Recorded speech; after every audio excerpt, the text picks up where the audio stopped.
A very warm welcome to you all to the Art and Science of Developing Leaders, presented by BIMTech in association with People Matters and Aon Hewitt. On behalf of BIMTech, People Matters, and Aon Hewitt, we'd like to thank each one of you for the overwhelming response to this evening's session, and a very special thanks to Monsanto and RupeePower.com for coming on board as associate partners. We'd like to thank NDTV Profit for their fantastic support as television partners. In collaboration with our partners and panelists, we bring to you this session on the theme, Art and Science of Developing Leaders, where we aim to share research from Aon Hewitt and insights from the experiences of leading Indian CEOs and heads of HR on leadership development as a predictable, by design strategy for organizations. We hope that you will find this evening an enriching and learning experience. I'd like to first call upon Ms. Esther Martinez, Managing Editor, People Matters, to please come on stage and give us an overview of today's program. Please put your hands together and welcome Esther Martinez.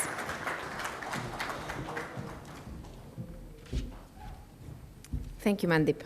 Good evening, friends. Good evening, everybody. How is the energy in the room today? Good evening. Good. Hi. Good evening. Good evening. Good energy then. Great. So welcome. Today we have a packed evening. I think we have around 2.5 hours of a lot of activity on the focus on leadership.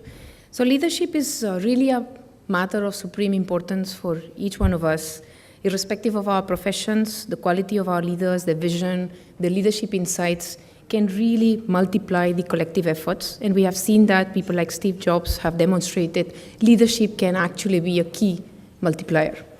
The importance of leadership is often in contrast with the difficulty of actually defining leadership, having a discussion about leadership, actually really understanding the concept. So hence, this is particularly important theme for us. And BIMTech, Aon Hewitt, People Matters, we've worked together in a wonderful partnership in the last almost 2 months to put together an evening in this bringing this fascinating conversation. The leadership conversation is a central topic this evening, and it should actually be a central topic of most management discussions, not only on organizations, but also companies and nations. A lot of literature has gone into is leadership an art, is leadership a science. On the one hand, many of today's scientists will warn us that science is under attack from those of us who regard a set of opinions rather than a source of objective truth, while arts and liberals will point out the collective mistakes that all of us went to following objective reasoning. This evening, first session will be a keynote session focusing on building leadership pipeline by our colleague Ajay Soni, practice leader, leadership consulting, Aon Hewitt.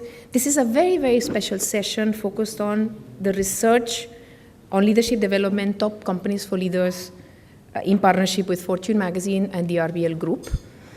This session will be followed by a panel discussion led by Anand Shankar, CEO of Aon Hewitt, with a set of inspirational leaders who will bear their experience decoding the theme of building leaders to grow the nation. Leena Nair from Hindustan Unilever, an organization, as all of you know, have managed to institutionalize leadership, constantly producing CEOs and corporate leaders for corporate India for the last 25 years.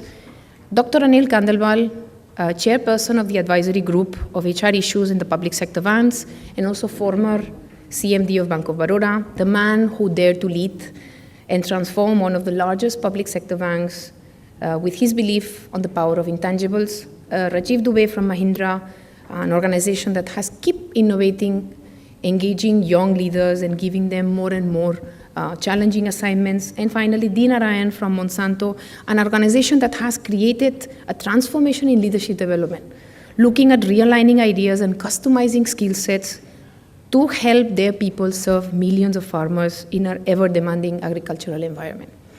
So before we begin, I want to share a little story with you, which I think will engage us and take us to the right mindset.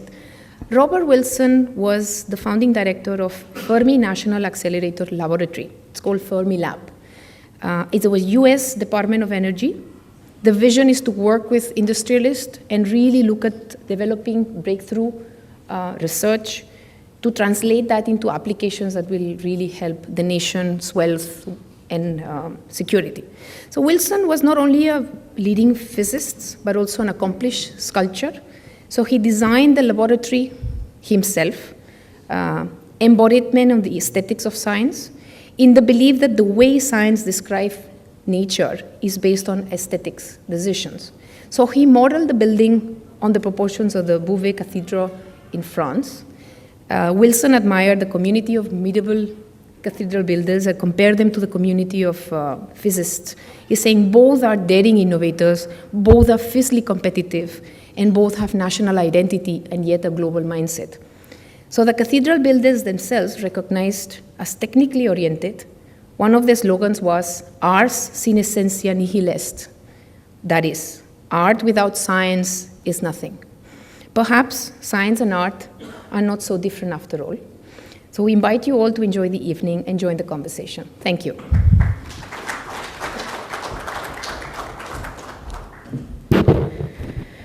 Thank you, Esther. Ladies and gentlemen, we have in our midst this evening Dr. H. Chaturvedi, Director, Birla Institute of Management Technology. And before I invite him to give the welcome note, here's a brief introduction. Dr. H. Chaturvedi is a professor and director of the Birla Institute of Management Technology, that is, BIMTech.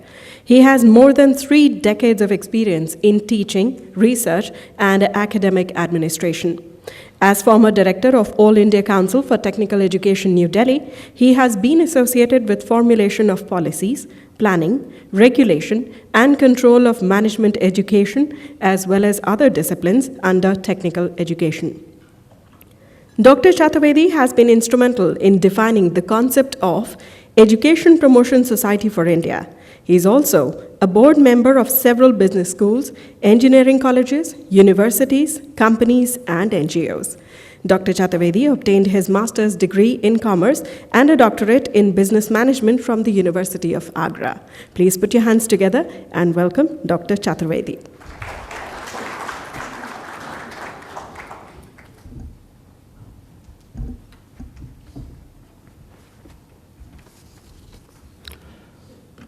Good evening, ladies and gentlemen. On behalf of organizers, I extend a very warm welcome to all of you in this HR Roundtable, which has been organized by BIMTech in association with People Matters and Aeon Habits. It is a matter of great pleasure that today we have amidst us some of the leading thought leaders and trailblazers from the Indian business who have been actively engaged in nurturing and developing leaders. Their views and experience in today's roundtable will be extremely relevant since the organizations represented by them, currently or in the past, have been known as leadership laboratories. I am talking about Hindustan Unilever, Bank of Baroda, Mahindra & Mahindra, Monsanto India, and of course, Aeon Habit. Our panelists today represent a wide spectrum of leadership development activities happening in the Indian business at a very hectic space. Let me talk briefly about these success stories in leadership development. I recently read an absorbing book on leadership authored by Dr. Anil K. Khandelwal, former CMD Bank of Baroda, entitled Dare to Lead, the Transformation of Bank of Baroda. It is a fantastic success story in which it has been beautifully depicted that large-scale transformation is possible even in a 97-year-old public sector bank, if the CEO shows courage to change the status quo and mobilize human capital within the organization.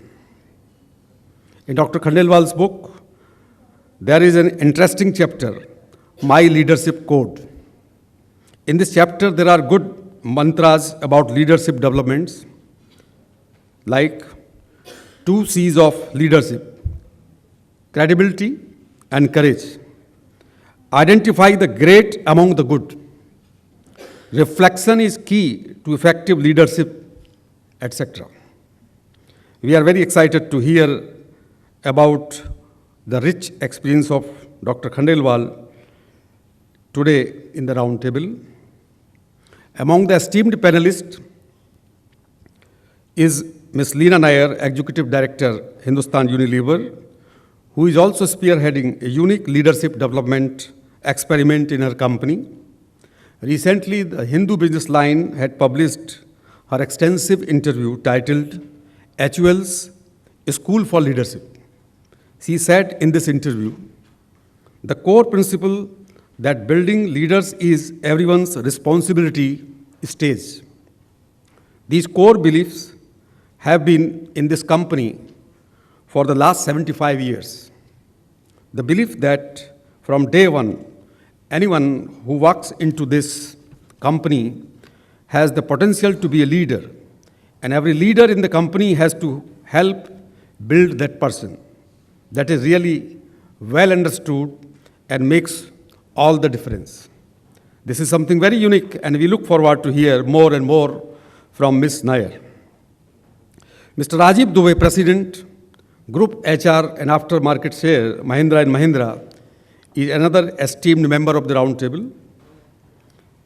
He is a stalwart of HR profession in India and has contributed immensely to the growth of Mahindra & Mahindra Group during the recent years. Before joining this group in 2004, he had spent 29 eventful years in the Tata Group, making many things happen. We would extend a hearty welcome to Dr. Khandelwal, Ms. Leena Nair, and Mr. Rajiv Dubey. Along with Mr. Khandelwal, Ms. Nair, and Rajiv Dubey, we have Mr. D. Narayan as a member of today's roundtable. Mr. Narayan is currently CEO, India region at Monsanto Company. He brings 26 years of rich experience in leadership to the roundtable. We would also welcome Mr. Narayan today.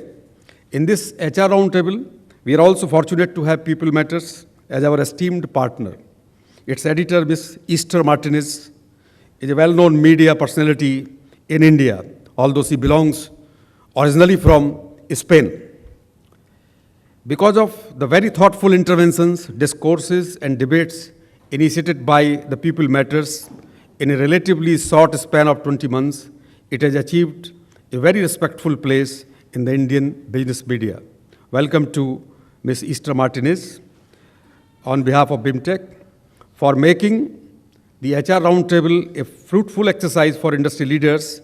We had invited Eon Habit as our knowledge partner, a leading HR consulting firm. Eon Habit have been conducting top company for leaders study since 2001 at the global level in collaboration with RBL and the Fortune magazine.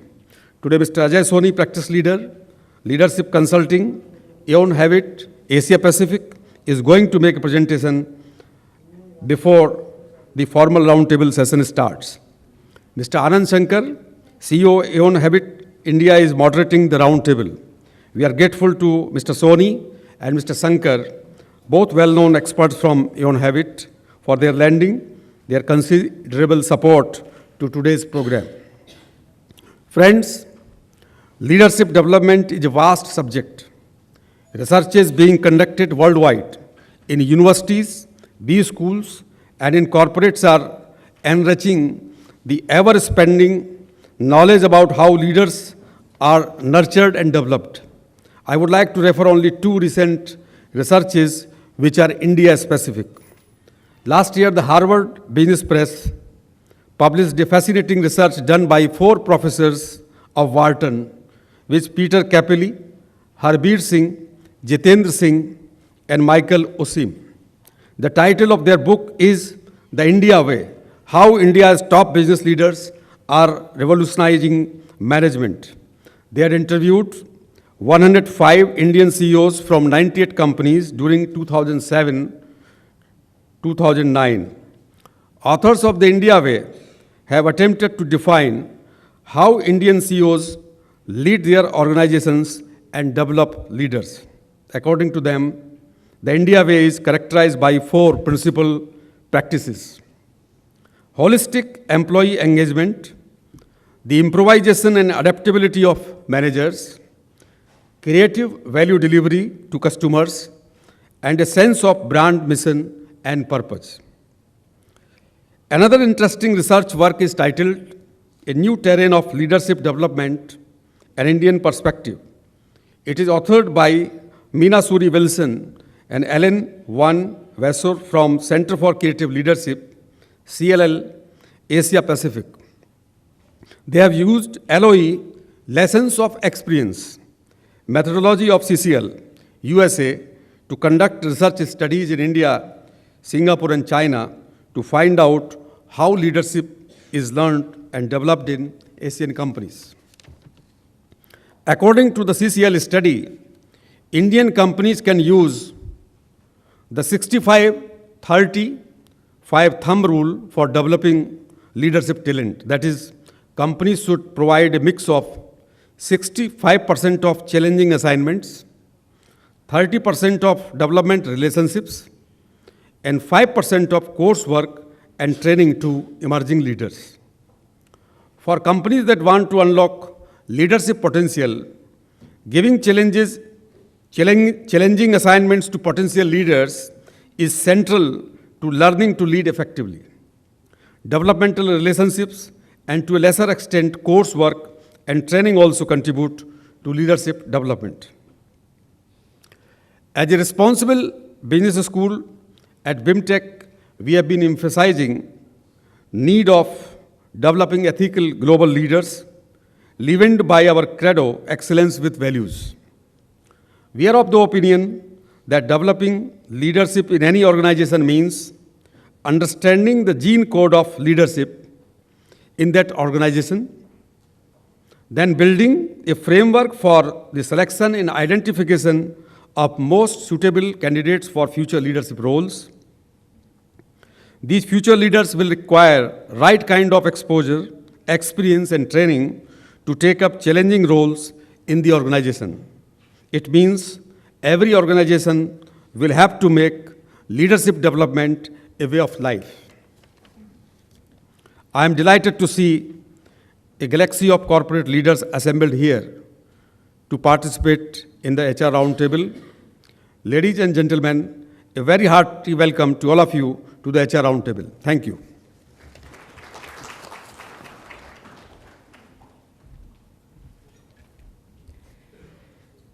Thank you, Dr. Chaturvedi, for that very warm welcome note. Ladies and gentlemen, as the evening progresses, I will be introducing the session and the speakers to you. You also have the complete profile for your reference in the participant kit. Now, may I please request Mr. Ajay Soni, Practice Leader, Leadership Consulting, Aon Hewitt, Asia Pacific, to join us on stage for our keynote session on the art and science of building leadership. Please welcome Ajay. He is the Asia Pacific Leadership Practice Leader for Aon Hewitt. His expertise lies in organizational effectiveness and human resource strategy. And he's also been involved with top-notch companies for studies on leadership for many years now and is currently leading this study for the Asia Pacific region. Please put your hands together and welcome Ajay Soni. I needed that.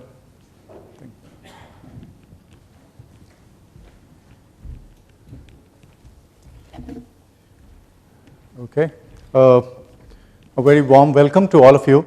This is a very, very august gathering. I have some of, at least 10 of my clients here.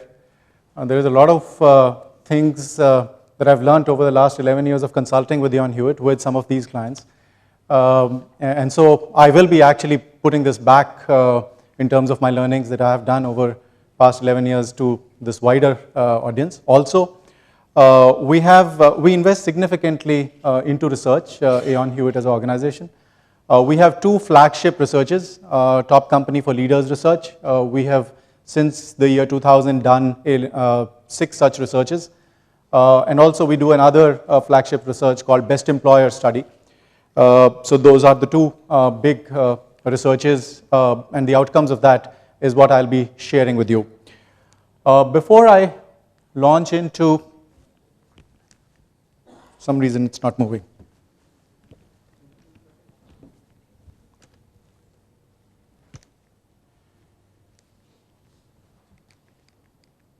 Before I launch into the research, I just wanted to share with you, on a periodic basis at Aon Hewitt, we keep trying to gather what is the topmost in minds of the CEOs in the country. So this is a quarterly kind of exercise, and the last results that came out with regard to on left hand side really shows what are the kind of top strategic goals that organizations have or CEOs have in terms of business imperatives. And clearly, improving operational efficiency, reducing cost. This is a big initiative. This is a big kind of a strategic goal that organizations today have, whether they are small, whether they are big, irrespective of which industry they are in. 2 years back, probably this wouldn't have been there. Maybe growth, business growth would have been there. But ever since the downturn, organizations have realized the importance of being lean. And so therefore, improving operational efficiency, reducing cost is a big, big business goal.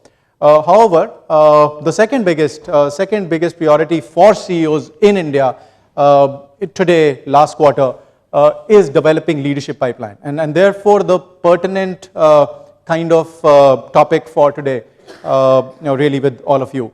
I have two stories I wanted to share with you and how the whole landscape in terms of how CEO mindsets have changed over the past 10 odd years. In 2001, there was a client that invited us. This client was into engineering products. It's an engineering company. And the client was at that time doing 300 crore loss. And therefore, the CEO was pretty sure that he wanted to improve productivity. And therefore, the route that he said he wanted to take in partnership with us was focus on performance management system and specifically create scorecards. So create scorecards at the apex of the organization, businesses, functions, drill down to the last person in a balanced scorecard kind of format so that focus is not only on financials, but also on customer, process, capability, etc. So we went around, did that from the CMD to the last man standing. We created the KRAs in balanced format. All of that happened. A few years down the line, the organization from 300 crore loss had become 800 crore profit. Few more years down the line, the organization had become a global organization, big acquisitions abroad, in Europe, in US, etc. And then we met the CEO again. We kept meeting him every year, and then we met him again a couple of years back. And he said, Ajay, we actually went wrong. In the whole process of focusing on productivity, we lost sight of actually developing talent. And therefore, the situation today is that there is no line of sight that I have on my own succession. I don't have any line of sight on my second in line and the succession for them. And he said, my learning is that at that point of time when we embarked on the journey of productivity, we should have concurrently started on the journey of leadership.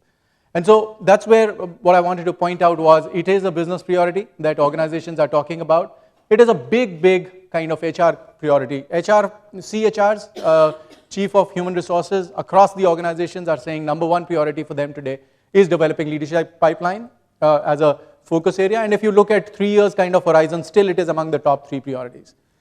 Another CEO we recently met, and this was a very small organization. And this particular CEO, he did not have performance management in place, processes in place, policies were not in place, etc. And so we were, basically telling him that you need to put your organization structure in place, role profiles, performance management, and all of that. And he said, what about succession planning? So I said, no, sir. Succession planning comes a few years down the line. When you put your systems, processes, everything is robust, you can measure appropriately performances, that's when the succession planning will come. He said, you don't understand. I'm growing at a very rapid pace. I may be doubling in 1 year. And if my accounts manager leaves, I do not today have somebody who can replace him. And my company comes to a standstill. So whether it is a large organization, which is one of the business leaders, market leaders in India, or it's a small organization which is actually trying to grow at a very rapid pace, leadership is a very, very important strategic objective for all organizations. With that, I wanted to share 6 truths. And these are 6 truths that I'm going to share from a study of all the companies that participate in our Top Company for Leaders studies or Best Employer studies.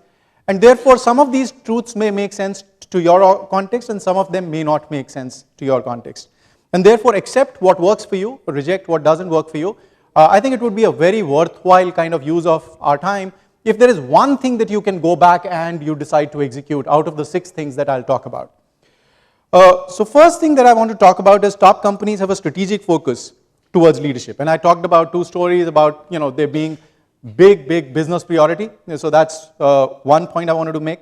The second point I wanted to make was the Top Company for Leaders study is an elite study compared to a kind of best employer study that we have. So best employer, there are about 250 companies that participate, and top company, there are about 70 to 80 companies that participate.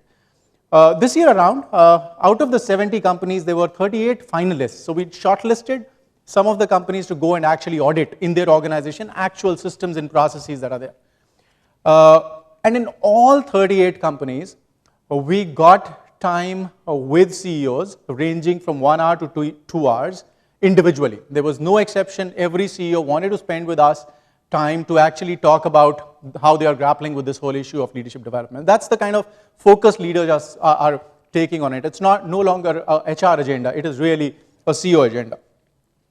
One example I wanted to share and how the whole business kind of focus and HR focus is merging here is one of the organizations that we actually went and talked to have a resourcing week. So they actually have a resourcing week in which, and this is immediately after the budgeting. So if they have decided to actually, let's say, grow at 35% next year, they've decided where is the growth going to come from. They actually then sit down as a leadership team and say, okay, what are the new positions that are cropping up?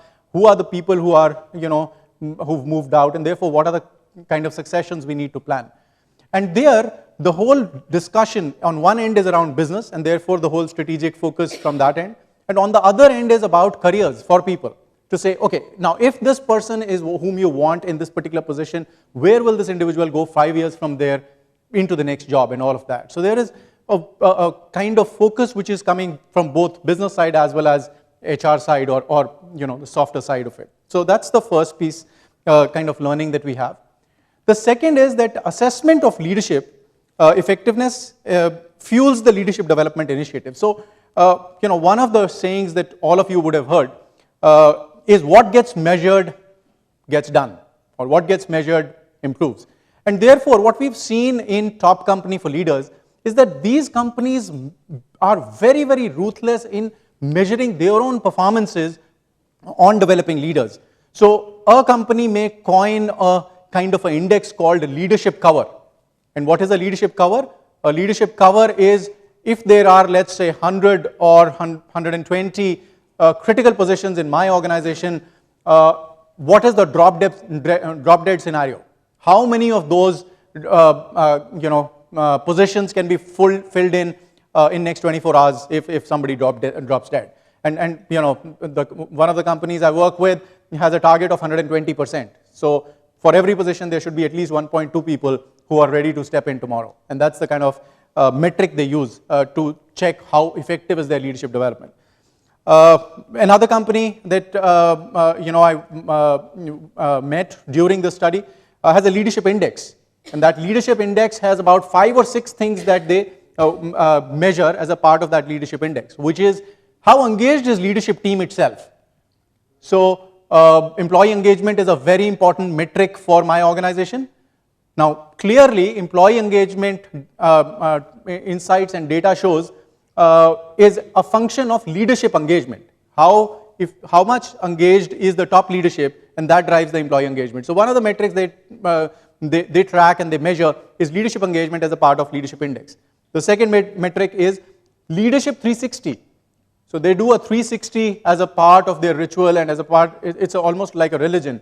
And what is the 360 score overall of the leadership team? And that becomes a part of leadership index. Planned succession. So in the last kind of year's talent review forum, we decided these are the people who will succeed into the new positions. These positions fell vacant. What percentage of actually those designated people took up those positions? And so that shows the sanctity of process of succession planning. So those are the kind of things that organizations look at when they look at leadership index. Leaders in these companies passionately believe in their role in growing leaders. So one of the CEO that we met during the study actually said that for each of the business leader who's leading either a business for me or a function for me, meeting or exceeding the budgeted numbers or KRAs is a very, very base requirement for me. I actually want, and that's what my leadership team is doing. My leadership team is actually working towards a great pipeline of creating leaders, a great environment in the organization which is conducive for working of people and all of that. So they're leaders in these companies are very passionate about growing leaders.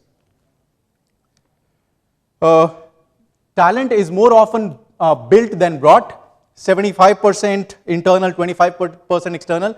This is a new kind of insight that actually has come in.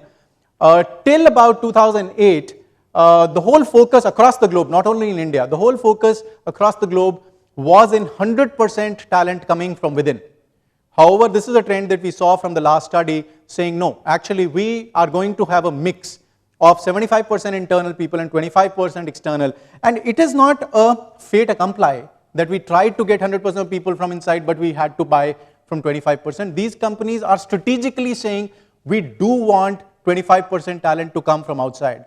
And why do they want that 25% talent to come from outside? They want the fresh thinking, they want the creativity, they want the innovation, and in some cases, they also want the whole culture of the organization to change. So those are some of the reasons why the 25%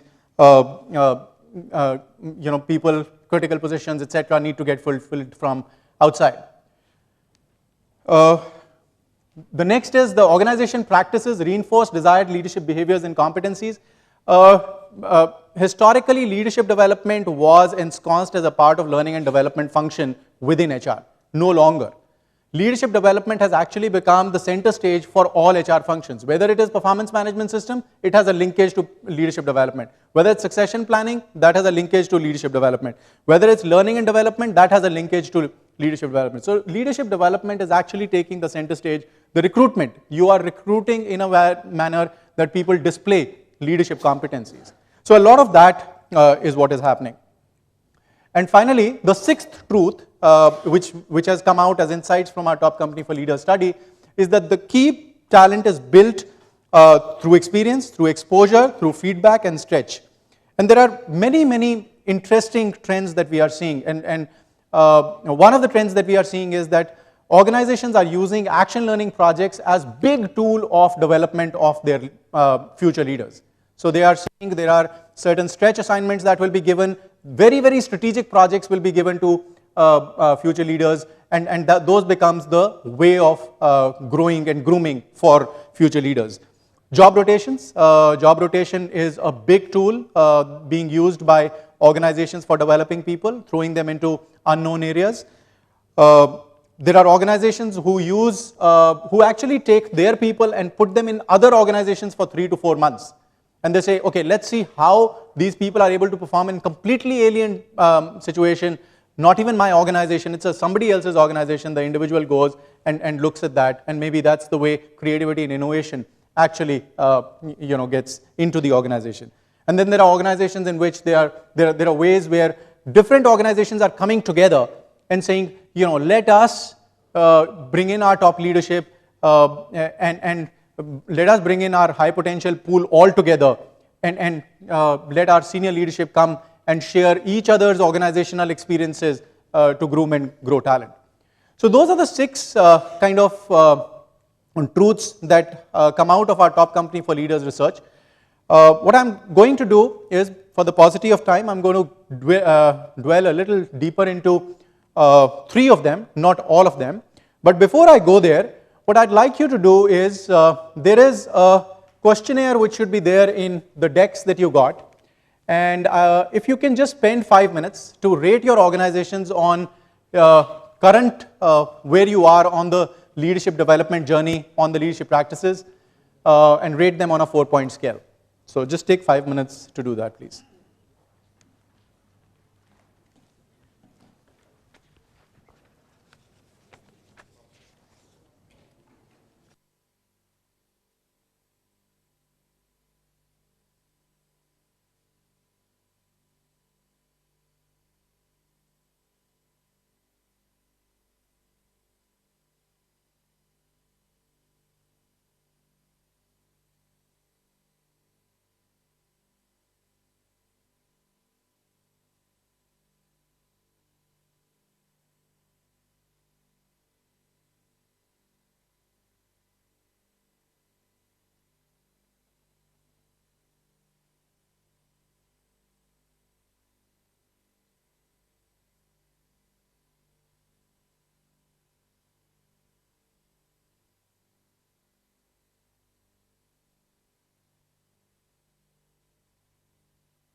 Are we done? Not done as yet? Okay, I'll take silence for assuming we've done it. So I'll get into, the second part of my presentation is going to focus on the top 3 elements and top 3 truths. And I have the first one, which is top companies have a strategic focus towards leadership. And first point to that I want to make is that, and this is a very simple point. I mean, I don't think any of what I'm going to say is rocket science. There are some very simple things, but still some companies do it very well, some others don't. And 100% of the top company for leaders that we have in our list have a leadership competency model. And that's not true for all others. Traditionally, there used to be a competency model in the organization, and there used to be then, for top grade of the organization, a leadership competency model. No longer true. All the top company for leaders have an integrated leadership competency model which has different proficiencies for the top leadership, senior leadership, mid leadership, and young leaders. And that's something, so if in your organization there isn't a leadership competency model, then for sure that's one of the needs that you have going forward. What also top company for leaders do very differently is that leadership processes are evaluated through different metrics. So again, what gets measured gets improved, and therefore these companies measure these processes very well, and almost with a difference of half. So 100% of the top company for leaders actually do that, and almost only 50% of companies attempt that.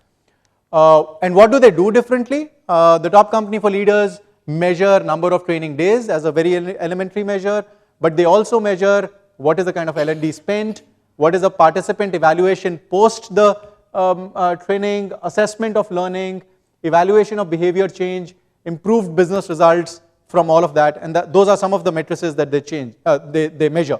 But more importantly, what is not there on the chart are some of the metrics that I talked about earlier. So what is the kind of succession cover we have, or leadership cover we have? What is our leadership index today, and what is the leadership index will go to next year, and things of those kinds. So these companies have a very, very robust way of measuring how effective is their leadership development processes.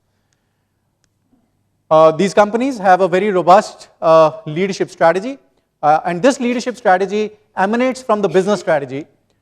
What are the elements of business strategy? In our experience, organizations have a leadership requirement kind of a piece in which there are 2 things, the math around leadership. So one of the companies that I went in and talked to, an engineering company based out of Pune, and I said, okay, so what is the kind of growth aspirations you have? And next 3 years, they want to triple in their revenue. And I said, okay, so if that's the kind of growth aspiration you have, how many leaders do you need? And I was expecting an answer saying, I don't know. But this individual actually came up with a number saying, I need 102. I currently have 65. And in the next 3 years, through natural progression of promotion, I'm going to have X number of people ready. And through attrition, I'm going to lose these many people. And therefore, there is a gap of X number of people whom I need to put through accelerated development program. So that's the math of leadership. This company does that. There is another company in the pharma space which says that they are going to actually change their business model, and the kind of new products that they are going to get into will mean a lot of service element which is missing today. And therefore, they've actually said the kind of leadership competency model going forward is going to be very different from what it is today. And therefore, that leadership competency model needs to be looked at. So that's one part of the leadership strategy. The second part of leadership strategy is leadership supply. We talked about 75-25, but that's not a hard and fast rule. We have clients, and there is a particular client I have which is actually one of the global winners of top company for leaders. His individual KRA, he's the chief HR officer of that organization. His individual KRA is 0 recruitment from outside. And that company says we will only have internal talent coming up into the critical positions and important positions. So it's not necessarily 75-25, that's the trend, but the point is there needs to be a philosophy around that, and each company which is top company for leaders has a philosophy around that. The development philosophy, a lot of companies have a development philosophy around 70-20-10. 70 being on the job, 20 being exposure, 10 being training, And then it can be 65, 35, or 5, it got talked about earlier. But the point is, what is that 65, what is that 35, what is that 5, and then very, very focused effort to actually make that happen. So that's the difference we see in Top Company for Leaders. And then leadership impact, very, very important. I was with Mr. Premji, I was with Chanda Kochar, and one of the questions that I had asked both of them was, what is it that differentiates you versus your competition in terms of developing leaders? And both their answers were very, very similar. And what they said was, we take chances with our high potentials. If we have somebody who's 60% ready and is in our high potential box, then we give the job to him or her. I was talking to one of the very old MNCs in India, and the CEO there actually came up and said that when he got the India job, he actually felt anxious. So that's the kind of chance that Top Company for Leaders take with their top talent, that even the top talent feels anxious about whether they can do it. And that's the kind of confidence that organization put in him, and then naturally how much effort that individual will put behind making that successful. And it's a hugely successful organization now.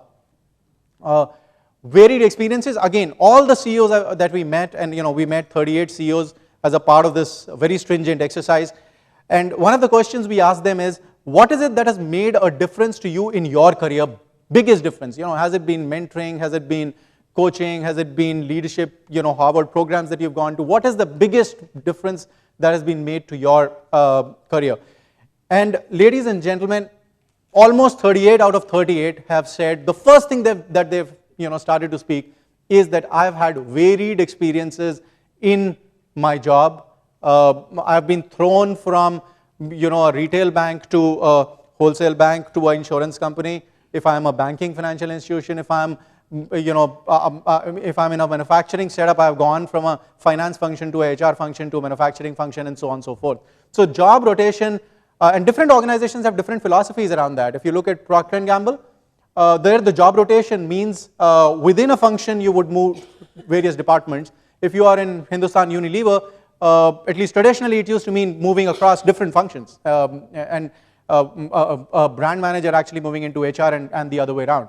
So different organizations have different philosophies, but the point is that as a part of leadership strategy, you need to define what is it that you're going to do to develop leaders. That's the DNA, and that's very important. That's the differentiator we see in Top Company for Leaders. To summarize, two things I've said so far in the first truth, which is that clearly articulate leadership strategy, very, very important, and defining a leadership competency model, again, extremely important. And finally, the clear metrics, measuring whether we are delivering on that leadership strategy or not, having that. So those are the three truths that I'd like to highlight. The whole topic is around the science and art of building leaders, and this is a mix of both. When we talk about leadership strategy, there are certain intent that we have, whether it's doing the math, that is a science. Whether it is 75-25, there are elements of math in that. But when you talk about 60% ready and giving that opportunity for the individual, that's an art, right? I mean, how do you measure whether it's 60 or 65 or 70 or 55? And that's a gut that you go with. And so it's a mix of both. When you define leadership competency model, again, it's an art and a science. I mean, you know what's the business kind of requirements, what is the business strategy, but connecting that to competencies in a way is an art, but also a science. And finally, clear metrics to measure delivery of strategy is clearly a science that many organizations have perfected. I come to the second theme, and my second theme is around assessment of leadership effectiveness that fuels leadership development initiatives in these organizations. And what these organizations do differently, and I'm not sure whether everybody at the back can see this, so I'll just talk it out. The Top Company for Leaders, as well as the rest, have a very big focus on achieving objectives. So that's a base minimum. Remember, I talked about the CEO who told me my expectation from my direct reports is to deliver on their goals, but that's a base minimum piece that I want from them. So that everybody is doing that. It's not a differentiator, but that's a must. On the other hand, peer feedback and a 360 degree is something that top company for leaders do much, much more than the rest. Company values. More and more companies are now actually putting company values to be a very important parameter of determining high potential. So they are saying it is not only leadership competency model, that's one, but we also have company values, and that's the way our leaders will grow, and they are focusing on that. And finally, developing others. Developing others has become fundamental to leadership development in top company for leaders. In these companies, a person doesn't get promoted unless you have successors ready. I mean, it's as simple as that. For your own selfish reasons, you want to get promoted, it's very important to have successors ready. And then these are all of this, whether they are demonstrating, developing others, whether they are demonstrating company values, whether they're achieving objectives, all of that is done through multiple tools in these companies. Just wanted to share some examples, the first example is of a company which does 3x3 matrix. How many of you do 3x3 matrix or 2x2 matrix for talent slotting in your organizations? I find that very hard to believe, but okay. So that's inertia, I think, late in the evening today. But this particular company does a 3x3, and they have performance on one side and potential on the other side. And the measurement of potential in this company is done through various means. So they don't depend on just one tool. This company says, okay, we will measure through 360 degrees. We will also do assessment center, and that also will go into the y-axis. There is a mentor-mentee relationship, and the feedback of mentee on mentor will determine how good a leader is that, and that will also go into y-axis. If there is a coach and coachee relationship, that also will go there. If there is an engagement score for the leader's team, and that also will go to form the y-axis. So a very, very kind of scientific way of measuring potential in this organization. So I talked about multiple tools that organizations use to measure potential, and that's what this company does. Another a company that we come across, when there is a 4-day exercise where the CEO and his direct reports actually look at all 300 top potentials of the organization, at that point of time they also get their own external partner to actually sit around during those 4 days. And that actually provides them an objective kind of a view of who their top talent is. And lastly, I'd like to share this large Indian bank, and this organization has a 360 degree which they do for all their employees. Yeah, we're almost done. Okay, so can I take 5 minutes? 2 minutes. Wow. Okay. This particular organization has a 360 degree.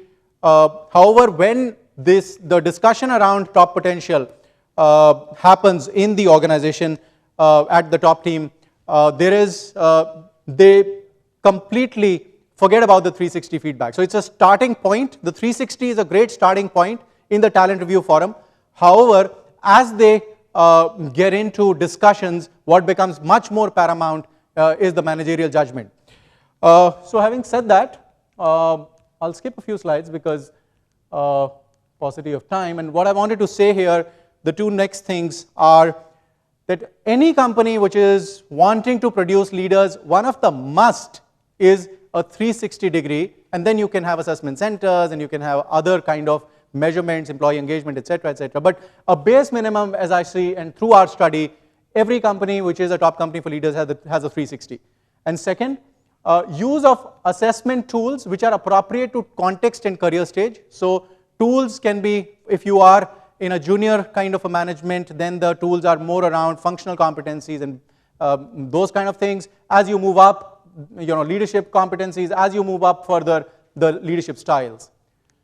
If I may move to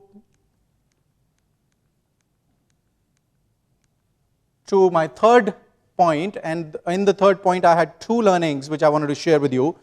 The two learnings are that one, every company that is doing a great job of developing leaders has a talent review forum. And that talent review forum is not only at the apex of the organization, it starts from the branch level, goes to the regional level, goes to the national level. And by that robust process, the high potentials are identified. But the talent review process not only identifies the high potential, it also identifies the development plans for those identified people, and also focuses on then monitoring that plan as well as the succession and career moves. And finally, senior management and board gets hugely involved in talent review. I just want to share with you two examples of board involvement. There is this technology company that we work with, and there the board actually every year at the end sees what is the succession talent available for all the key positions. It reviews what is the succession person by person available for each of the top team. If there are 15 people, what is the succession available for that top team? The board also, after every board meeting, has an evening dinner with the top potential mid-management, and actually does a question and answer to get a view of what is the kind of talent that is developing in the company. In addition, this board also each board member spends one day with each of the business leader and their teams to actually do business review, and in the process also mentor on the job. The other example that comes to my mind, which I wanted to share, was there is a company that we work with which is not traded on the stock exchange, but they have an advisory board. And the advisory board, one of the functions that the advisory board has is to each board member actually coaches and mentors 3 top team members of the leadership team. And so board is becoming more and more active in leadership development in these organizations. These are the 6 things that I talked about during the presentation today. Clearly articulated leadership strategy, defined leadership competency model, assessment through multiple tools, at least a 360, talent review process, a very robust talent review process by top companies, not a one-time exercise, but monitored throughout the year, and involvement of top and senior leaders in developing leaders. I just want to close by sharing one interaction I had with a CEO recently, and I'd asked him a question that, in the last survey that we'd done, Asia Pacific and across the globe, you came out as one of the winners. However, your own parent company, may not be there in the top list. So what is it that makes you different from others? And what are the practices that you have which are different from your own parent practices? So what are you doing differently? He said, nothing. We are not doing anything different, but we are executing it very well. If we are doing talent review, then we are doing talent review to the last person standing in my organization. So ladies and gentlemen, I'd like to close by saying all of this may not look like rocket science, but the real trick is to actually pick up a few things and then execute them to the hilt. Thank you.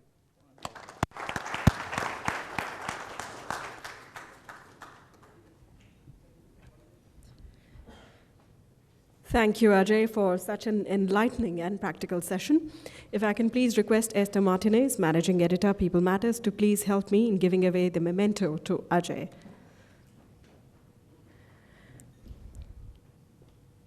Ladies and gentlemen, this evening's mementos are very dear to us. Firstly is the BIMTech Collector's Book, The Odyssey, on the Institute's 23 years of existence, and also the bestseller of the year. And then the book authored by Dr. Anil Khandelwal, Dare to Lead, the transformation story of Bank of Baroda. Thank you, Esther. Thank you, Ajay. The closing session for this evening will bring out the CEO's and HR perspective on the importance of building leaders, the secret of how certain organizations maintain a competitive edge by focusing on the business of building leaders. Strong leadership is a critical element in helping global companies successfully compete. Organizations need to invest in building the know-how, the wherewithal, and the infrastructure for creating a robust pipeline of leaders for future success. I'd like to invite our moderator for the session, Mr. Anand Shankar, CEO, Aon Hewitt, India, on stage, please.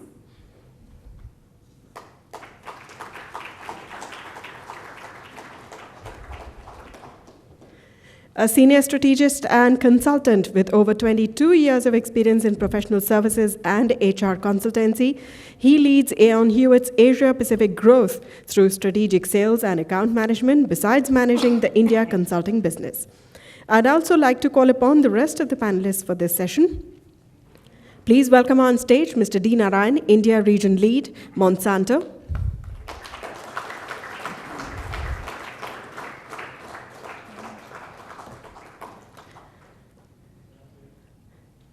Dr. Anil Khandelwal, former Chairman and Managing Director, Bank of Baroda. Ms. Leena Nair, Executive Director, HR, Hindustan Unilever.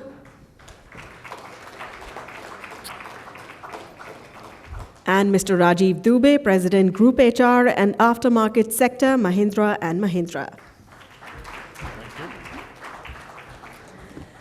A brief introduction to our panelists.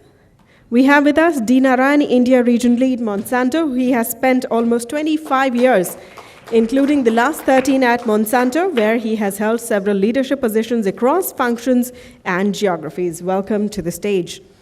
We have with us Dr. Anil Khandelwal, former Chairman and Managing Director, Bank of Baroda, who has over 4 decades of experience in global banking, business development, marketing, client satisfaction, and relationship management. A successful banker, leader, motivational trainer, and an executive coach. He is all rolled into one. A very warm welcome to you. Ms. Leena Nair, Executive Director, HR, Hindustan Unilever.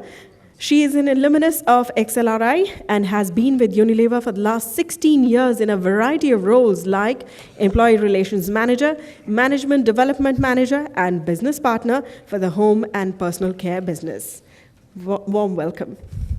We have with us on stage Mr. Rajiv Dubey, President, Group HR and Aftermarket Sector, Mahindra & Mahindra. He's on the board of several group companies under the Mahindra & Mahindra umbrella and is the chairman of Mahindra First Choice Services. He joined Mahindra & Mahindra in 2004 after the career which spanned 29 years in the Tata Group. A very warm welcome to you. Well, that's a brief introduction to all our esteemed panelists. With that, I now hand it over to you to carry the panel discussion. Thank you.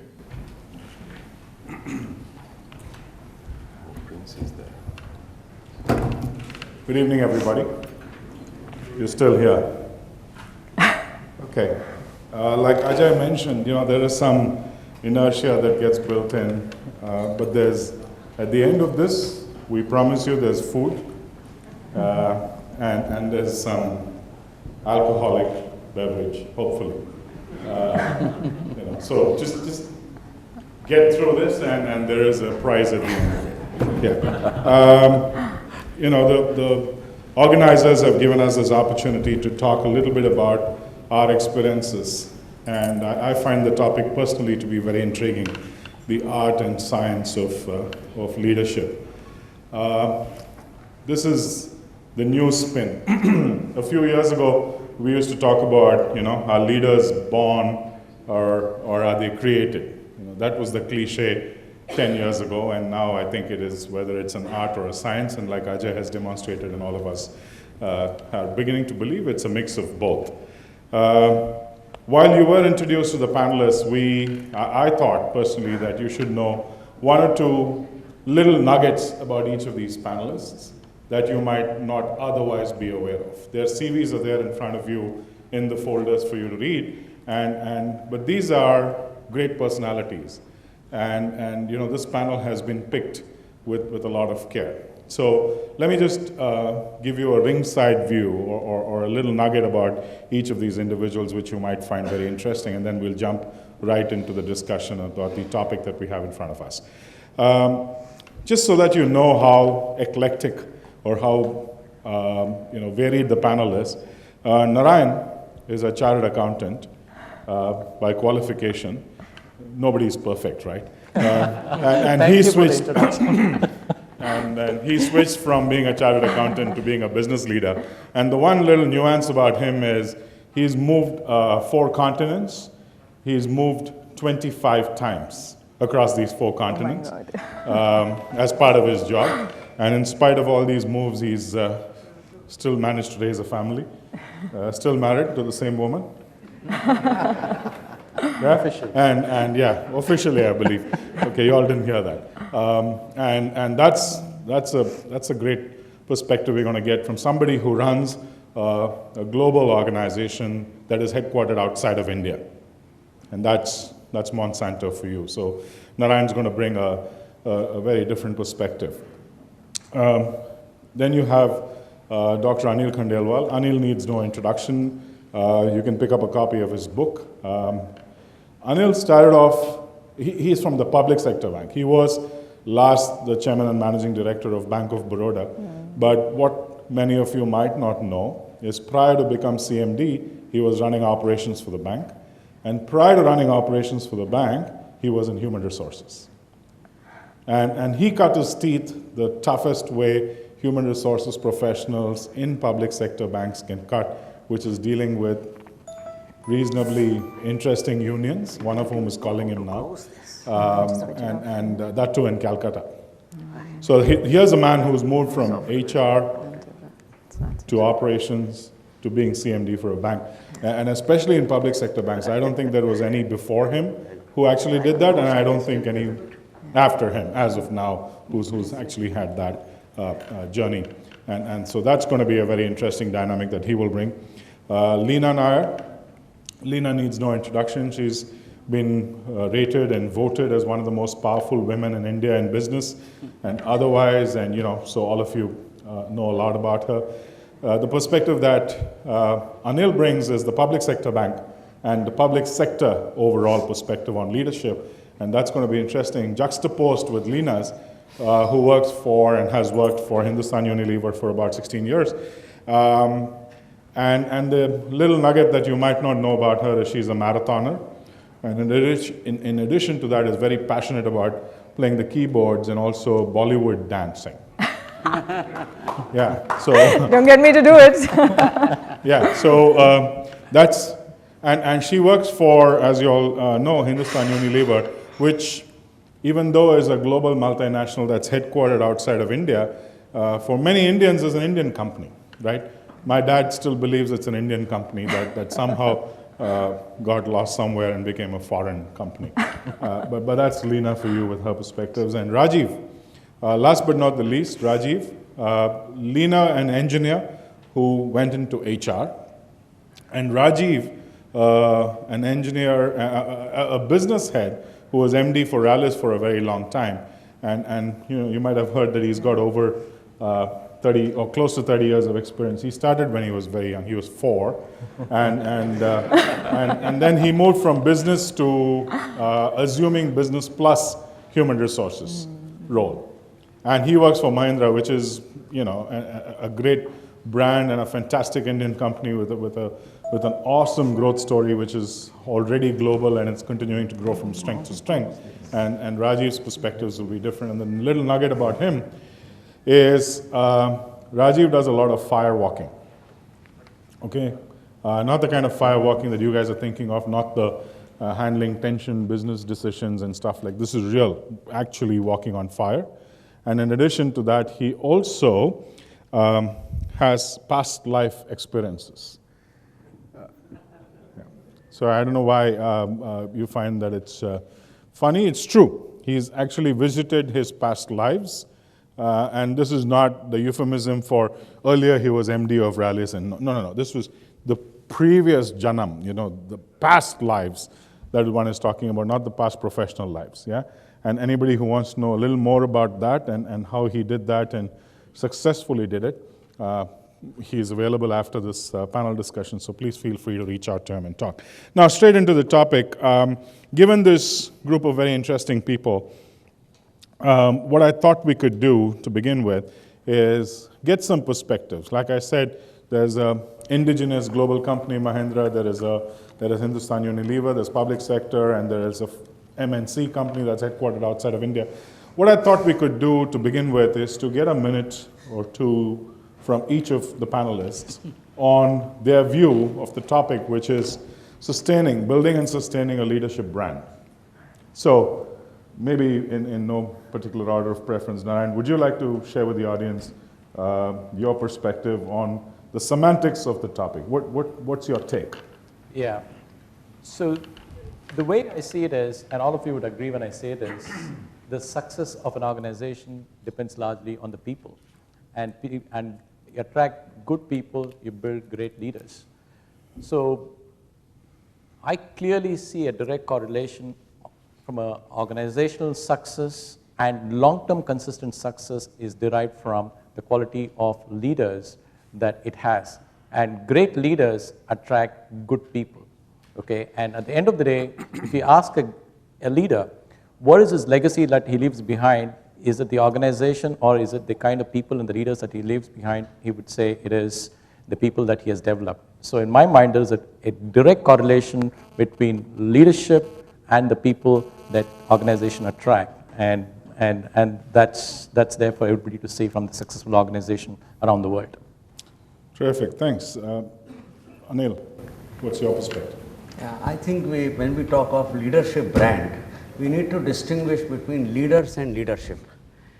Leaders are individuals. There can be celebrity leaders and no leadership in the organization.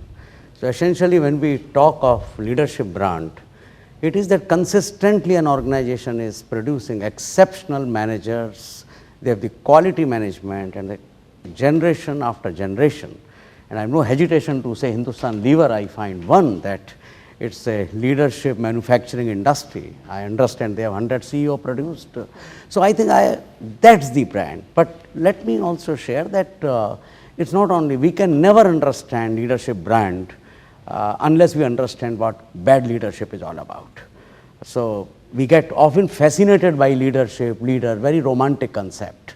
But I see innumerable examples of bad leadership and how they really destroy organizations. At some point of time, we'll talk about it. Thank you. Thank you. Leena. I must first thank Anand for a very interesting introduction, because I think our personal lives started sounding more interesting than our professional lives. I'm certainly interested in knowing about Rajiv's past lives and how Narayan's wife copes with 25 changes, but and to what songs I dance to, but that's another day.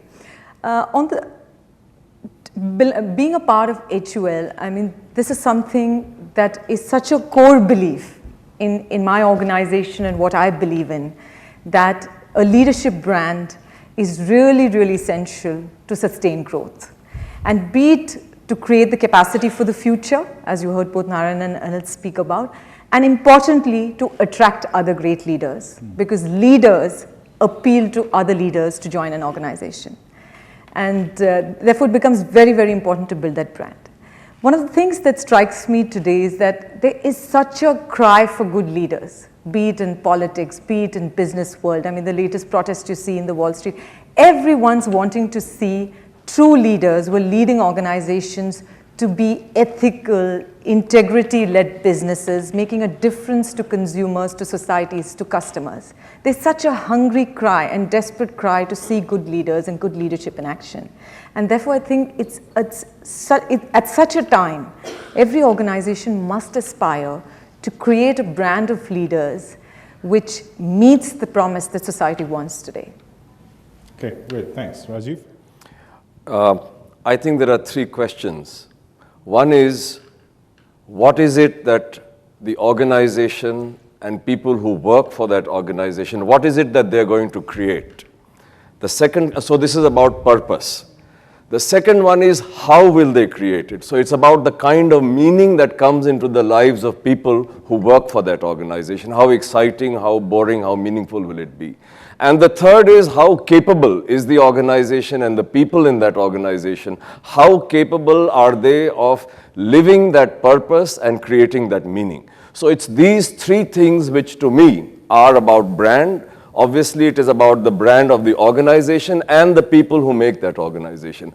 I think there's a real problem when you have individuals who become larger than the organization. And to me, that is a matter of concern. So it's the congruence of the organization and the leaders, and leaders are many, it's not one. It's a whole plethora of people from top to bottom, and it's about the promise, it's about the purpose, it's about the meaning and the ability to deliver. Great, thanks. I'm going to come back to the point that you that you made, Rajiv, about individuals becoming larger than the organizations. That's very interesting. I'm sure all of us would like to know a little bit of amplification with a couple of specific examples on who you mean. But we'll come to that in a minute. And I want to direct a question to Narayan. Is there, assuming that we go with what the panel seems to say, that yes, there is a leadership brand, and the leadership brand is important because it attracts other leaders, it positions the organization in the talent market, and it's quintessentially about what the organization is all about. Is there, therefore, a difference between a good leadership brand and a bad leadership brand? And could you give us some examples of organizations that would fall into either category? I think when you talk about good leadership brands and more, if you look at the Indian context, one of the companies or institutions I admire a lot is ICICI Bank, okay? And there, the reason why I think that's a very successful, powerful story is because the kind of leadership that a couple of the leaders 20, 25 years back instilled in the organization, which if you reflect back and see where they are today, clearly is one, it's the best place where women can succeed, okay? That's the first piece. It's produced a number of leaders who are successful and have gone on to become leaders in other banks and institutions. And the third and most important aspect of the whole thing is most of them are homegrown, okay? So, which seems to indicate that they have got it in their DNA to attract outstanding people, work with them, and develop them into future potential leaders. And the way it's happening, I think, is because of the leadership brand of people like Mr. Kamath, who have built this across the last 15, 20 years and converted into as a powerful brand. And if you look at, it's very difficult for me to name institutions, but if you look at it in today's world of Wall Street greed and collapses, there are a lot of companies where you could categorize is based on bad leadership. And that's mainly driven by the fact that, you know, they have continued to make mistakes and repeat the mistakes, and that's where it's landed up into problems. So when you have bad leadership at the helm and you're not able to attract the right kind of talent, that's what leads to the downfall of the organization. And there are a number of examples. I don't want to name any one particular company, but it's symptomatic of the society that we live in, and you can see it as you scan across companies globally and within India as well. So there is one can pick good leadership versus bad leadership brands. And while you haven't specified as to which of those were the bad ones, but we can figure, we're reasonably intelligent out here, so I think we know who you're talking about. Anil, is it possible for a not great leadership brand to become a good leadership brand? In other words, is a turnaround possible? Of course, leadership is all about turnaround. It is possible, provided the eyes are set rightly for leaders. And I think most importantly, I can share in terms of public sector.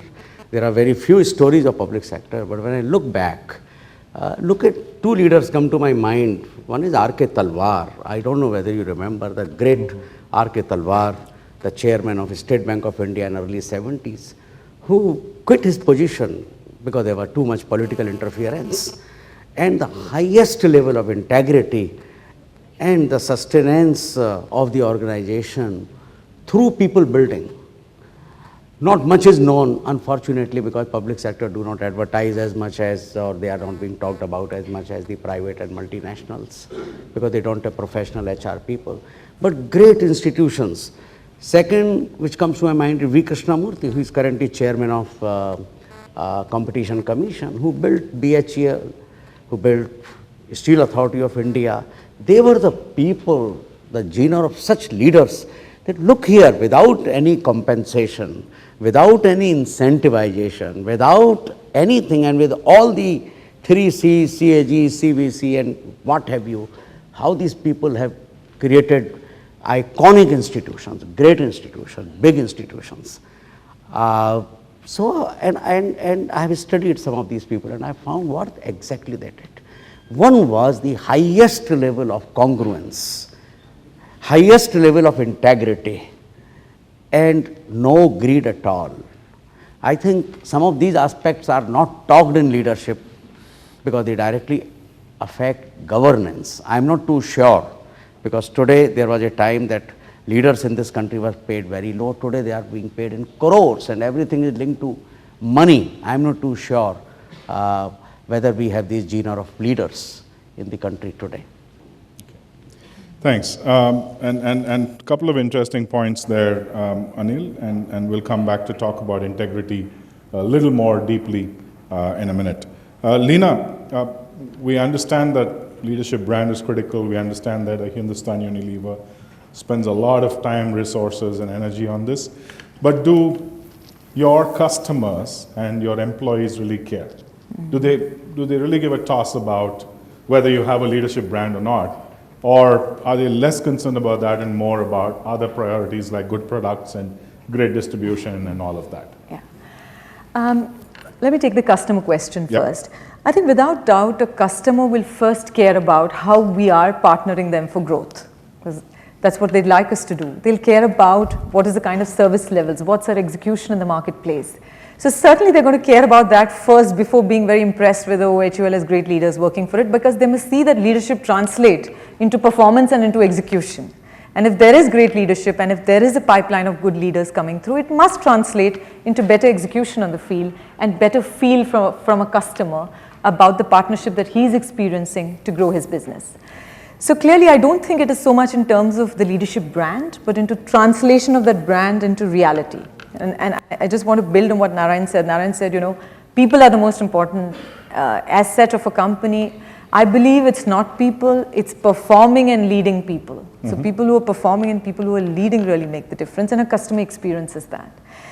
Employees, I feel, have a great sense of pride when they feel that their organization has the capacity to create leadership for the country, for the globe. I mean, we have an alumni meet once a year where, a lot of our alumni come, and there's tremendous pride in the employees to interact with the 400 people from HUL who are now CEOs of other companies. So when an Anand Kripalu, who's CEO of Cadbury Craft, when a Mukul Deoras, who's today CEO of Colgate, when there's Shiv Kumar, who's CEO of Nokia, who are all spent extensive years in Hindustan Unilever, visit us, there is a tremendous source of pride saying our institution has helped build leaders like this who are making a difference to the country. So I do believe for employees it makes a direct difference. It's something that they begin to inspire towards. They aspire for it, saying, hey, this is possible, there are others in my organization who've done it, and surely I can be there too. But for customers, I think their first filter is to see whether the company is living up to its promise and delivering what it's meant to. And for the employees, would it be the same? No, I'm saying for the employees, certainly it would make a difference, because that's something they can get inspired to. That's saying, hey, I can get there. Right. I can be somebody who makes a difference in an organization, whether in Hindustan Lever, outside of Hindustan Lever, in this country, in the globe. Right. So Rajiv, to you, a little bit of a pushback, because you said that sometimes individuals become larger than institutions. All the examples that you heard, whether it's Mr. Krishnamurthy or Mr. Kamath or Jack Welch or any of the other people that have built great institutions, first they talk about the person, that Mr. Krishnamurthy built XYZ, and then, the organization was benefiting from that. Mr. Kamath, had to come and take ICICI by the scruff of its neck and then, kind of start building it up. So what's the harm, or what do you see as the problem in individuals being larger than institutions? Yeah, so first of all, I'm not so sure that they would talk about Mr. Krishnamurthy if he had ended up creating unsuccessful organizations. Right. The fact that they are talking about Mr. Krishnamurthy is because he created successful organizations. So I think it works the other way around. If you have a great leader who's producing failure after failure, I don't think too many people would talk about him as a successful leader. He may get cited as a leader that failed. Right. Okay? So I am very clear that at the end of the day, it's the delivery and the sustainability of that delivery which is important. My problem is with people who think I rather than we.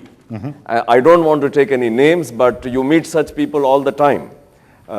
We encounter them in our organizations at every level. And I think it's really important that you need to have good leaders who are aligned to what the organization is promising and what the organization stands for. And that's what I meant. I have nothing against great leaders, and I know that there are people, everybody is not the same. And there are people who do great things and there are people who don't do great things. But I think making gods and deifying things comes very easily to us in India. and it's a very dangerous thing. Right. Because I have seen that gods have feet of clay. So one has to be a little measured and balanced in these things. Right. No, I take that point. Please, yeah. I don't think when you say whether it is Mr. Kamath or Mr. Krishnamurti, that they are synonymous with the organization. But you talk about them more about leaders who created an organization with great future leaders. Okay. So today when you talk about Mr. Kamath, he left a strong succession plan in place. And same thing with levers also, I would think, if Mr. Thomas, way back in the 70s, hadn't created a great leadership program, you wouldn't see your 100 leaders of today, correct? So I don't think there's a strong brand association, but it is what it transforms the organization is I think the point we are making. Got it. I think one of the things in leadership that we are talking of, these celebrity leaders, is that a whole lot of leadership pipeline gets created by working with these kind of leaders and by observation. For example, N. Vagul, who was chairman of ICICI Bank, he was executive secretary to R.K. Talwar. Vagul would have never been Vagul, he himself has said, if he didn't work with R.K. Talwar. Likewise, I think the paucity of studies in this country, Peter Capellis have to come to India to study leadership. Unfortunately, there are no homegrown leadership studies in India which have studied as to how the great leaders have inspired, developing a whole lot pipeline of great leaders. Innumerable examples, and I think we should go back in the history and study some of the people. Vagul comes immediately to my mind, and he himself is a celebrity leader. And Vagul is the man who laid the foundation in ICICI Bank for development of people. So we talk all those things, job rotation and all those kind of typical textbookish leadership development growth. But leadership by observation and working with great leader is one potent and a great mechanism to develop leaders. And this fact has not been studied, unfortunately, to an extent it should have been. No, it's a good point you make, Leena. Yeah. I'll segue into your point in a minute. But, when we used to talk about leadership in India, in the Indian context, let's take 50 or 60, 70 years ago, most of the examples that if we had a list of the top 100 global leaders, we would definitely find a Mahatma Gandhi or a Jawaharlal Nehru or people of that caliber from India on that list. And then we have it today, from a political leadership perspective. So do you think that what India is doing in the corporate leadership front is being masked or hidden or ridiculed because of political leadership or lack thereof? Or is that a wrong question? Not to you, Leena, I mean to anyone, yeah. No, it's a great question. Thank And you. I don't think that greatness in corporate India or in civil society is going to be necessarily masked by inept political leadership. Not to say that all political leaders are inept. It's very fashionable to talk about all political leaders and paint them with one brush. That is itself not a right thing. I think it's really important not to generalize too much and to know that in any situation there is both good and evil, right and wrong. And to have the sensitivity to see that is something which is there. So I don't think that if a country like India were to be blessed with inept leaders, it would necessarily reflect badly on the corporate leadership. What would be shameful is if the corporate leadership were to totally disassociate itself with civil life. If they were to be interested only in their own bottom lines and their top lines and their quarterly and monthly and daily, if they were to live entirely in that world and have no connection with what is happening around them, that would be a shame. Right. Leena, your point. Political leadership question, Anand. There were a couple of dimensions I wanted to bring in. One is when we were talking of leaders, all of us tended to give examples of CEOs. But to me, a frontline salesman who's leading 25 people and influencing a sale on behalf of a company is doing a huge leadership role. Someone on the shop floor, a shift supervisor, handling 50, 100 people on the shop floor in the night shift is doing a great leadership role. So equally, so it's important to also keep that in mind, that it's not just about CEOs and the leadership we are building, but at every level there's need for leadership in different forms and different shapes, and are we really building that? The second dimension that I want to give is about leadership moments. It's not that we are all born to be these perfect leaders morning, evening, night, but they're crucial leadership moments at which time you have to really rise and be a leader. And those may be, and the moments like, the time that you have to tell say, a high potential employee who's not performing, and you have to give the hard message, saying you're not performing, you have to pull up your socks. It's a really crucial leadership moment, because you have to leave the person feeling really motivated to wanting to step up his performance.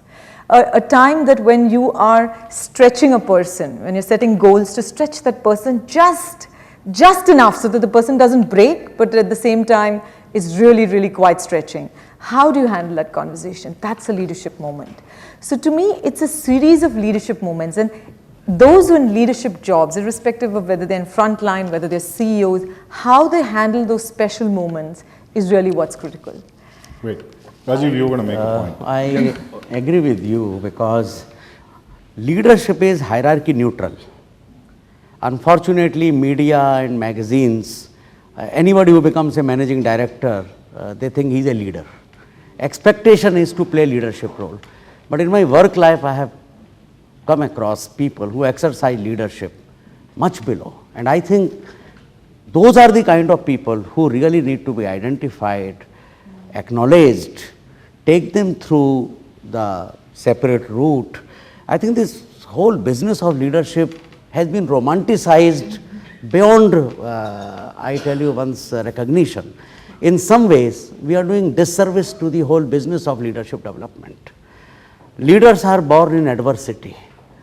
Are we creating situations, the crucibles of leadership for our managers and leaders that go to that fireball? I don't think we are also certain degree of elitism is developed in leadership, where people are sent to overseas posting, then they are giving this assignment, AMP in Harvard, here, and leader is born. I think leadership to me is to really give certain walking on fire experience to people, different territories, different people. And I don't buy the argument that a leader must have exposure in all areas. There is no need that 10 functions leader should go. People are able to demonstrate their leadership qualities or skills in 2 functions and experiment with them. We have number of examples where people have gone to become great leaders from a single function, from 2 functions. So while it is necessary that generally one should understand business, I think we have to leave obsession with theoretical models of leadership development. It does no good. I have seen people going to 10 programs in Harvard, Wharton, all Ivy Leagues, and they return as illiterate as they were. So what is it? What is it? What is it in the leadership? I think organizations need to provide opportunities to people to prove themselves in tough situations, in adverse setting, and ensure how they reflect back, how they demonstrate their resilience in those situations to manage and be capable of running large organizations. I think demystifying a bit of elitism that has come to this romantic business of leadership is, to me, is required. I don't know, you may disagree, but. So any reactions to that from any of you? Because, if you go with what Anil is suggesting, is that you wait for a crisis, and out of that crisis, there will be a leader that comes out. Not wait. So say there are always crises in organizations. Okay, so first, but do not your talented people make them avoid crises. There are people whom we say A+ and a star, and we make sure they don't handle crisis situation. We take them to a different route, a non-crisis route, because for some good reasons we feel they have leadership material. So may I just butt in? So thank you, Leena, and God bless you and Anil for making this point. Leena was stuck in the Taj, and I, of course, was not there, but I have heard lots of stories where simple folks who were not high potential, who had never been to a leadership development program, they actually were really heroic, where there were many high pots, guys like me wearing ties, who went and hid. So the point is two. One, of course, the fact that leader is not only the CEO. The CEO on his own can do zero, right? He needs a whole battery. So I think this whole concept of who is the leader needs to be looked at. The second bit, I totally agree that leaders are not necessarily made only by going to Harvard or Yale or wherever. And the third thing is, let us please not make gods out of people. Right, right. Yeah, and just for the amplification of those of you that might not be aware, this Lena got stuck at the Taj during that unfortunate incident that happened when there was a terrorist attack. I used to work at the Taj. I got stuck at the Taj. That's a different way of getting stuck at the Taj. But that's a career perspective. This one was really being held hostage, you know. So there is, these are different manifestations. Just to clarify, Rajiv, right, not from a career perspective, she was stuck. Narayan, any reactions to this? Because I want to pick on you because you're the American company here, right? and the reason I'll pick is because there is this, to paraphrase what Anil was saying, this whole, romanticizing of leadership, this one guy on a white horse or one girl on a white horse will come and rescue a company, etc., has been precipitated primarily by North American companies. One of which is mine, right? But the Japanese type of leadership is less about dependency on that one individual and more a collective form of leadership and so on. Yeah. So there's good and bad in both. So what's Monsanto's and your take on this? So let me actually illustrate it with an example, because this is something which Monsanto in India, we do today.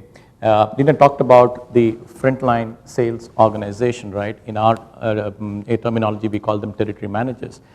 In a typical organization, these would not be people managers, just sales folks, and you review them as individual contributors. But in our case, the unique thing here is they're all very, very key leadership roles. And let me tell you why. Because these are individuals who not only interact with our pharma customers, they interact with local politicians, they interact with local bureaucrats, and have to influence the thinking of a lot of those people with respect to new technologies that are coming out in the marketplace. So which means that they have to demonstrate leadership positions in terms of what are the benefits of these technologies? Facing thousands of farmers, standing up and talking to them about what are the benefits that would accrue to Indian agriculture with some of these technologies. Even I don't have the experience of doing that, but a frontline salesperson is doing it every day. I don't see any other leadership role that provides that kind of experience. And then, sir, to talk about your analogy of experiencing through trouble situations, they live it every day. Especially in our kind of situation where some of these technologies, there is a lot of public opinion, which we, issues that we face. These people live it every day, have to present themselves convincingly, and more importantly, influence a lot of key stakeholders. So whether you're an American company or not, one of the biggest strengths of Monsanto as a company is, one, it is a team-based organization, but most importantly, it's an organization which believes in leadership by influence as opposed to leadership by structure. Because most of everything that we talked about doesn't come through the position that you occupy. It comes based on the leadership influence that you bring to teams and people. And that builds strong leaders, and also that helps people build future successes as well. So in that sense, I think I'm very proud of the culture that we have. And this is a culture consistently for us is globally, not just unique to India. Okay, yeah. Any other reactions to this American versus Japanese type of leadership? One of the things that has happened is certainly expectations from leaders and styles of leadership which are most successful today have certainly changed. Yeah. I mean, today it's fascinating to see that leaders connect more with their people when they share their failures more than when they share their successes. So clearly the expectation that there's a leader who knows all the answers and sets direction and we sort of just follow and execute and we're just good followers has gone. Right. Today a good leader is someone who turns around and says, what do you think? Asks or solicits opinion from a group that reports to him or her. Today a good leader is far, far more authentic, shares his concerns, his anxieties, feelings, which is hard. Right. When you think about it. So I truly believe that that's good for the organization because it's creating a more inclusive place where people feel safer and better about being themselves. So I certainly see the shift towards leaders who are more authentic, more rooted in humility is happening in the workforce, and it's a great thing for us. And in Unilever, you believe in job rotation, right? Yes. You believe that before people take general management type positions or significant management positions, they should have experience in multiple business streams, geographies, business units, etc. But Anil doesn't think that that's necessary. No, let me clarify. No, it's I- okay, sir. It's okay to disagree. Just a minute. I believe it's a must, but an overemphasis of going to every function, I'm only talking about that. There are people who are able, what one should measure is a turnaround and transformational capability rather than experience in 10 functions. That is what I'm talking about. And second thing I'm talking about is the tough functions, tough territories. Let us say there was a time in Hindustan Lever, lots of industrial relations problems. Whether someone has soiled hands there and demonstrated a turnaround situation, he could be qualified to become chairman of Hindustan Lever without working for a Pond's brand or Surf. What I'm trying to say is that an overemphasis on working in 10 functions may not necessarily be a requirement. As long as you have 2-3 functions, including 1 or 2 business functions, that is good enough. That's my view. Yeah, please. I'm so keen we disagree, so let me disagree a bit. Or rather, Because it's a successful model. You've been doing it for like ever, and you produce 100 CEOs. And I think the key word is and, Anand. I do believe that in 3-4 years into a company, you can see the spark in a people. You can begin to see who's going to probably going to be the lambe race ka ghoda. You can start making those judgments, and that's a bit of the art of judging leaders. So I do believe it's an and. The job rotations, the cross-functional experiences are fantastic for building wisdom, for building crisis and adversity, understanding different contexts. But for people who have that spark, you can begin to see it early, and that gets shaped and honed. So to me, it's an and question. It's not either or. It's not that job rotations make you a better leader, or it's not that once identified leaders with absolutely no exposure will grow on. It's an and. You need to have both. And it's the same thing. I mean, he spoke about the Taj experience. I mean, seeing the 22-year-old girl Malika in the Taj with such poise, handling us and helping us towards safety. I can tell you there's no training in the world that could have taught her what to do. This circumstance would not have been in any scenario building, in any leadership training she's been through. Right. But to handle that night and ensure our safety is a huge leadership moment. Outstanding. Yeah. And that spark you can see. Narayan and Rajiv, both of you want So I agree with what has been said. What is important is that we should not only focus on those people who are going to be groomed for the top. I think there is a danger that by focusing and only looking, if organizations do that, on the top guys or the high pots and neglecting the others and making them feel unwanted or less important, that's a real danger. And the only point I want to make is that there are all kinds of people and all kinds of roles that are required in an organization, and we must be able to respect people regardless of where they are. Right. So I'm not disagreeing with what has been said. I'm saying the danger is that by focusing too much on a few people and ignoring the others and by making them feel unwanted, you are actually losing out on a huge amount of potential. Because frankly, I in my own life have not found too much of a difference between those who shot to the stars and those who didn't make it. Okay, the difference was in many cases very marginal. It was the circumstances and other things that happened, which is not to deny them their competency, but to make some people feel unwanted and second-rate citizens is not a good thing. That's the point I want to make. All right. Yeah, so this is something I will share from what we are doing, and that's slightly different, where in today's world, even if you are in functions like HR and finance, you are getting a very strong business perspective, which in itself sets you for large leadership positions. So this notion that you have to get rotated across multiple functions, I think is slowly getting blurred, because today you have people in our organization moving either from finance into CEO roles or from HR or from manufacturing. And the biggest strength that they have is in the roles, functional roles, they contributed significantly to the business, okay? And that in itself builds some strong experiences. So this notion of, functional experience and rotation is, I think, is slowly getting shifted to how do you pick up those experiences by staying in those functions itself. Terrific. Now I'd like to throw open the floor to the audience. If you guys have any questions to ask any one or more of our panelists, please jump up and we'll get you a mic. Sir.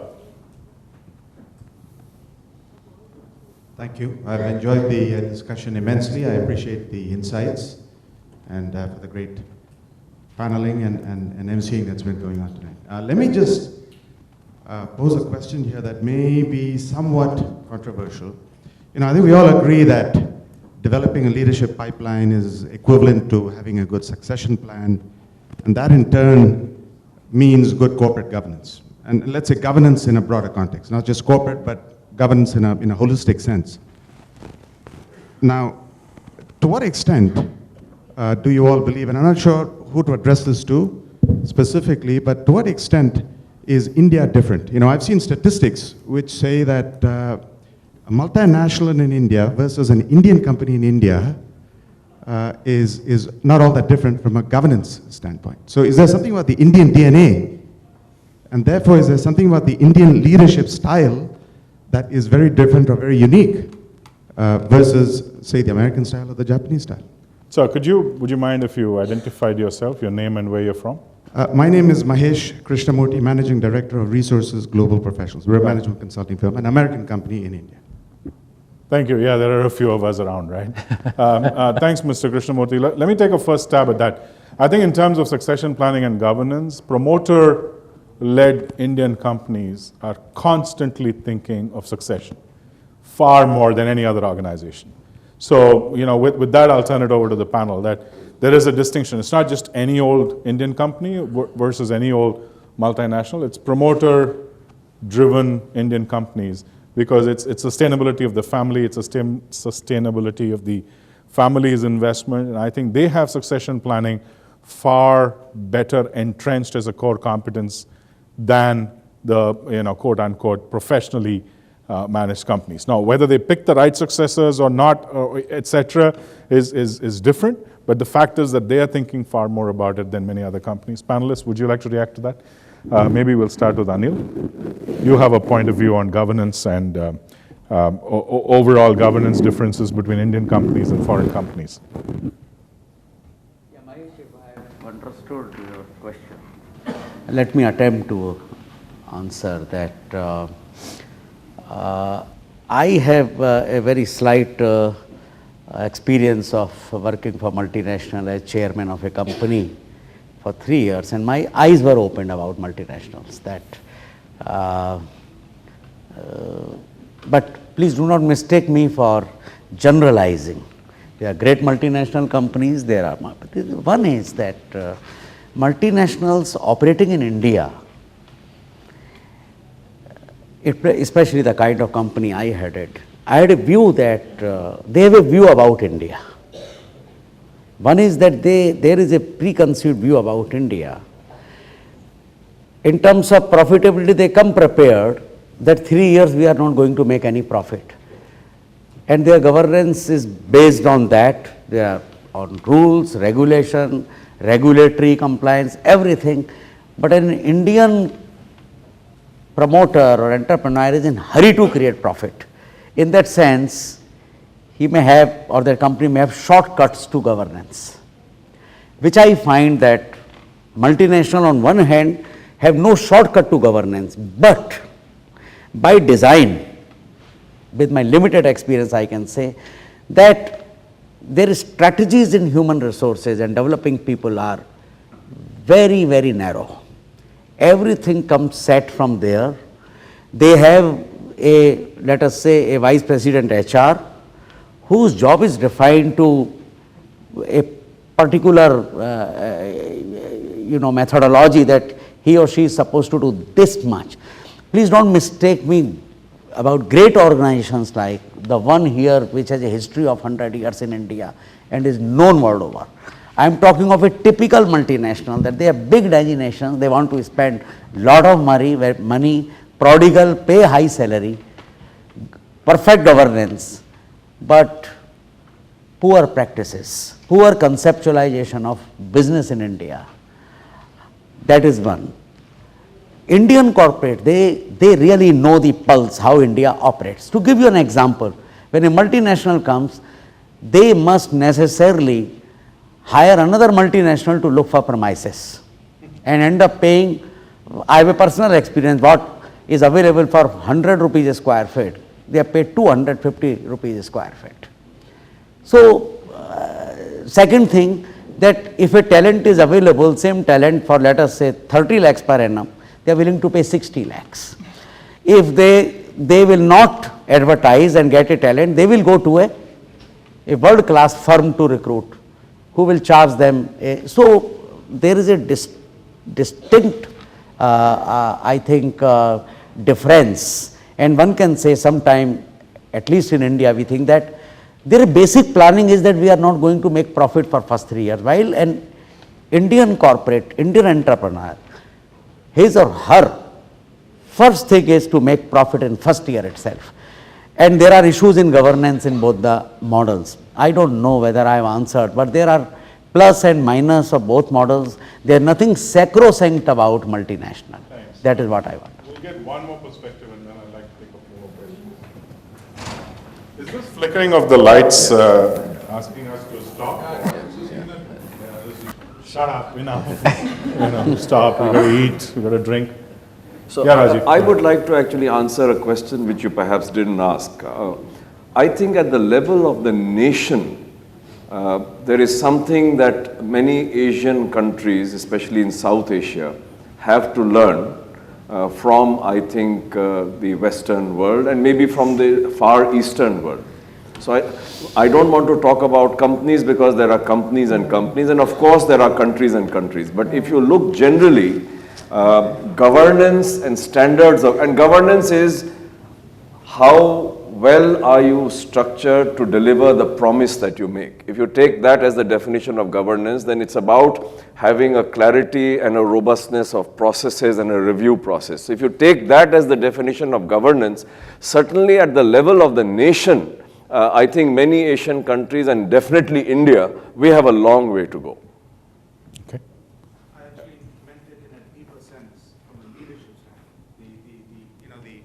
The inherent notion of governance in a deeper leadership, example setting context.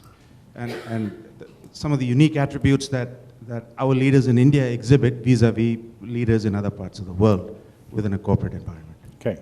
Appreciate that, Mr. Krishnamurthy. Let's give a couple of other people an opportunity. Hello. Sir. Good evening. I'm Yuvraj. I work for PepsiCo India. Two questions which I have in mind. In fact, the last few weeks, these questions have been bugging one, and they are very specific. They are not general questions in terms of the issues which we are facing. First is to Mr. Dubey, basically with respect to industrial relations scenario in the country. For some time, in fact, for the last 7-8 years, I had started thinking that the things in terms of industrial relations are really stabilizing in the country. And there are issues which are being handled in a much more matured manner. Rather, both sides have become very, very reasonable in terms of expectation. Suddenly, if you look at the issue which has cropped up for the last couple of months, which have been going on in Maruti in Delhi, and I think this has something to do in terms of the changing face of the employee workforce, the demands. Gone are the days when people used to have 10th pass or 12th pass workforce, which used to be always looking for their rights, and perhaps used to negotiate from the other side of the table and think that how much productivity one can get in terms of the buck what is being paid. How things have changed and what perspective needs to be built in to the leaders in today's scenario to really avoid such scenarios, at the same time be far more wiser with this type of incidents. Second is leadership definition in terms of a good leader is one who can really create charisma, one leader who can really operate from the position of power and position of knowledge. I think that those things are also blurring a bit. And if you look at today's scenario, focus is more in terms of really being together with people, being one of the group rather than being at the top of the group with the generation next workforce which are working in the ITS companies and the young workforces. So this question to Lena in terms of specifics, that how the leadership style needs to change and how things are changing with respect to handling the new generation workforce. And the first question pertaining to the understanding the issues at the larger workforce and handling issues with a term in terms of Great industrial questions. relations to be far more Thanks. So better. Rajiv, do you want to take the first one? Summary answer. We are going to spend the next 2 days in the Employers Federation of India debating this. Yes. But I think the time has come when we cannot take people for granted.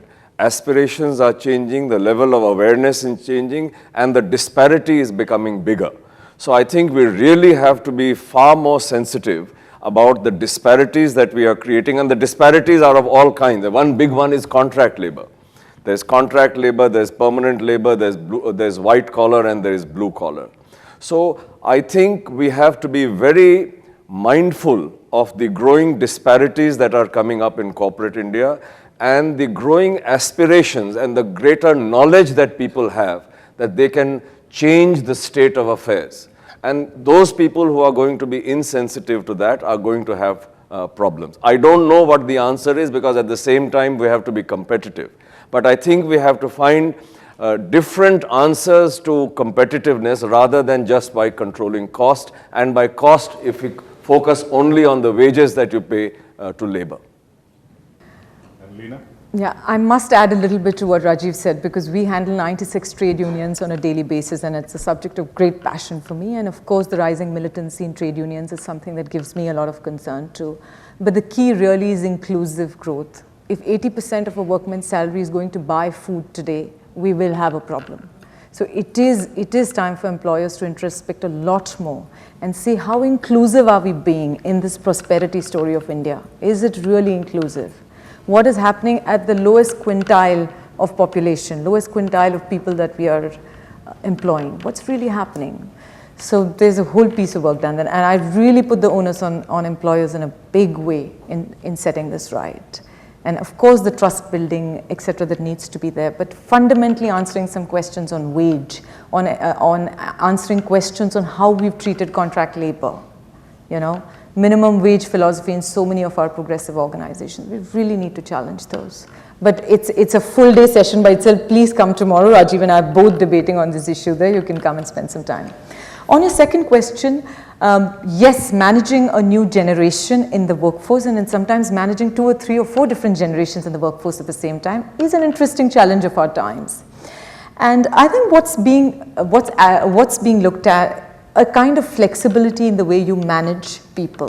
Yeah, it's no longer about this is the only way you can rise to the top. It may be through job rotations, it may not be. So being flexible to people's growths and needs, the way they work, the number of hours they put in, being really flexible is going to be a feature of leadership styles going forward. The second is recognizing that this generation is technologically all there. I mean, if you have organizations today with saying at your workplace you can't be part of Facebook or you can't be part of Twitter, you can't exist to attract that generation that you're trying to attract. So really far more flexibility, recognizing that technologies, this generation breathes, lives technology, social media, and adapting the way we work to allow them to be productive. And third, but very important, really appealing to the sense of meaning that people have. I mean, the young of today are far more conscious about saying that I'm not going to work just because I want to work and earn my daily salary. I want to work because I want to make a difference to this world. And how are we really appealing to the part of people that is saying, what's the larger purpose for what I'm here? Is it to sort of only sell soap or, you know, sell whatever I need to sell? What difference am I really making to the world? And answering that questions becomes key. Great, thanks. Any other questions? We've got time for a couple more. Thank you. Good evening, everybody. I'm Rohit Sharma, part of Lupin Pharmaceuticals. I have a question for Mr. Dubey. Can I? Mr. Dubey, you rightly said individuals should not be encouraged to be bigger than the organization. Correct me if I'm wrong, right? I have some questions on this. Yeah, you're absolutely right. Does it help in the brand value? You know, if I believe there are organizations themselves who create such people, right? It's not that they are created by themselves, it's the organization idea to create such people. And it certainly helps in brand value at times. And if at all there are such people, how do you break the ice? And at the end of the day, does it really benefit the organization to get their work done? That's my question to you. So I think the important thing is the alignment. If there is an alignment between the purpose and the meaning that the organization and its collective leadership seeks to create, and you have an exceptional leader who comes in and sometimes sort of becomes larger than life, but his purpose and his meaning and his ability to deliver are aligned with that of the purpose, then there is really no problem. So I'm not saying for a moment that you've got to be totally conformed and bound and kept within limits and bound in chains. But it is that alignment that is critical. Now, there are many cases where individuals, by being larger than the organization, have changed the organization. So that's all right. I mean, I'm talking about things from an organizational point of view, but I'm open to the fact that you can have sometimes, you have an Abraham Lincoln, or you have a Mahatma Gandhi, or you have a Thomas Edison, or you have a Newton, and these people are much larger than whatever was there around them at that time. So I'm not talking about such exceptional people. I'm talking more about the kind that at least I encounter very often, which is the I people, and not the we people. How do we break the ice there? Oh, I think then you have to have in place certain other people, a countervailing power, which can make sure that an I person does not get too carried away and does not have too much power. So questioning the motive, I think, are you larger than the organization for the sake of the organization or for yourself? The second part to the same question, if there are people who exist, like what we are talking about, and once they leave the organization, is it a loss to the organization? Or it becomes a question of survival because the brand identity is no more there? You know, I have never come across an organization, or I've come across very few organizations, especially if they are organizations and not something which is small, which die just because a leader goes away. Hundreds of examples can be given of great leaders who have made a huge impact, but their organizations have in fact become stronger and better because these people left behind in place processes, systems, and other people, and an institutional purpose and meaning that survived them. In fact, they are the truly great organization leaders. But yes, of course, you have individuals who have been great, who have gone up like a shooting star, and then they are gone, and then they have to depend upon other people and other organizations to take forward their idea. If I can make a little point, I know of the time constraint. This whole leadership aspects has a lot of paucity of research, at least in India. You raised a very good question. What happens to these kind when they leave? There are organizations where people have done excellent work in 3 years. After they go, there is a time, there is a waiting time bomb to explode. How this transition takes place, good to bad, bad to good, I don't think any studies exist in India. And with hundreds and thousands of management institutions and some world class, I think India has paucity of research on leadership. It's time for academics to take a call, lest this field itself will be bombarded by Western or other Asian who do not understand the psyche and culture as to what happens. There is a lot of need for serious research into this area. Therefore, this whole field is very normative. The whole field of HR and leadership is, it should happen, that should happen, leader should do that, leader should do that. And there are a whole lot of advice from different set of people. I think it's a very, in some ways, a very murky situation that everyone gets away by talking about leadership. There is a need for a very thorough research base in this area, and I'm sure big corporates should come forward to finance that. Thank you, Mr. Khandelwal. Thank you, Mr. Dubey. On that note, given the fact that we're running out of time and most of us are hungry, at least somebody of my size clearly is, I think what I want to do is really thank all 4 of you, Rajiv, Leena, Anil, and Narayan, for sharing your time and your thoughts. This was terrific. I did try and stir the pot a little, so that was all in the interest of being the moderator, okay? So no offense meant. And I want to thank you all for sitting through this evening and really appreciate giving us panelists an opportunity to talk to you all about our points of view. And the organizers, thank you very much for calling us over. Thank you.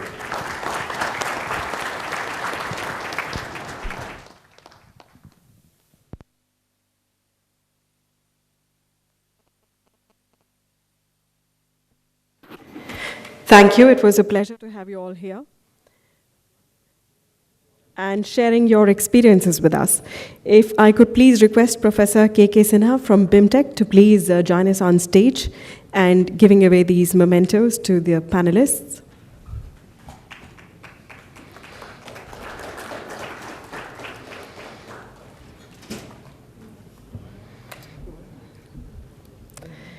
Thanks, Anand. And if I could request any one of you to please spill some nuts on, similar kind of, details about his life that he shared on all of you. Spill the beans. There's nothing. I'm very boring and uninteresting.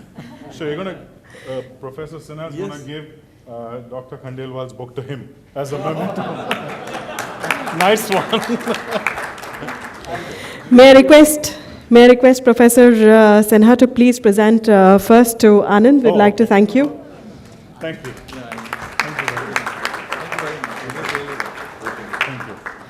Our sincere thanks to D. Narayan.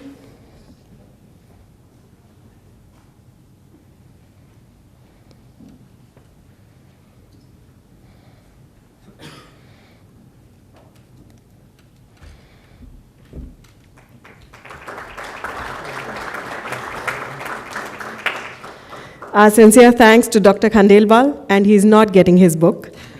Yeah, he's signing and giving it back to me.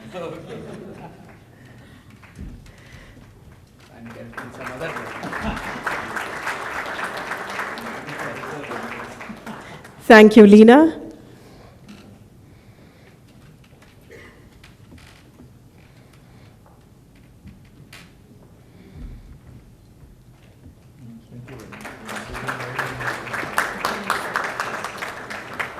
Our thanks to Rajiv.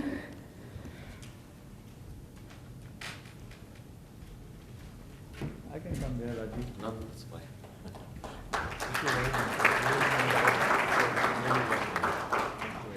Well, thank you, Professor Sinha, for joining us on stage and giving away these mementos. Ladies and gentlemen, that brings us to the end of the conclave. I'm sure for each one of us, this program was insightful and an enriching experience.